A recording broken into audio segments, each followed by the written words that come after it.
अहम खबर शामिल करें। आपको बताएं कि नामजद सूबाई वजीर असद खोखर के बेटे की शादी में फायरिंग का वाकया पेश आया है और असद खोखर के जो भाई हैं वो जख्मी हो गए, जिन्हें अस्पताल मुंतकिल कर दिया गया। शादी की तकरीब में सूबाई वज़रा समेत अहम शख्सियात जो हैं वो शरीक थी। आपको बताएं कि असद खोखर की आज सुबह वज़ीर आला पंजाब सरदार उस्मान बुज़दार से मुलाकात हुई थी और कहा जा रहा था कि इन्हें जल्द ही सूबे में वजारत मिलेगी। और सूबाई वजीर जो हैं उनके बेटे की शादी थी, शादी की तकरीब ये जारी थी जिसमें फायरिंग की गई है। फायरिंग से असद खोखर के जो भाई हैं वो शदीद जख्मी हो गए हैं और असद खोखर के इस शादी में, उनके बेटे की शादी में जो वज़रा हैं, सूबाई वज़रा हैं, उनकी बड़ी तादाद जहाँ पर शरीक थी, आला शख्सियत जहाँ पर मौजूद थी। शादी की तकरीब में वज़ीर आला उस्मान बुज़दार भी मौजूद थे। बिल्कुल, वज़ीर आला पंजाब सरदार उस्मान बुज़दार भी मौजूद थे। शादी की तकरीब में फायरिंग का वाकया पेश आया है और हमलावर की फायरिंग से आपको बताते चले कि गार्ड्स भी जख्मी हुए हैं। इसी पर मजीद बात करते हैं, हमारे नुमाइंदे उमर जावेद हमारे साथ मौजूद हैं।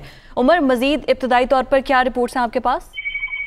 जी, ये अफसोसनाक वाकया उस टाइम पेश है जब वज़ीर आला पंजाब शादी की तकरीब से यानी रुखसत ले रहे थे और अपनी गाड़ी में बैठ रहे थे कि पीछे से एक हमलावर आया है जिसने यकदम फायरिंग करनी शुरू कर दी और इस फायरिंग के नतीजे में मलिक असद खोखर जो आज ही जिनको सूबाई मिनिस्टर 2 अफराद जख्मी हुए हैं। उमर, आपने हमें अपडेट किया, आपका बहुत शुक्रिया। दोनों जख्मियों को अस्पताल मुंतकिल कर दिया गया है।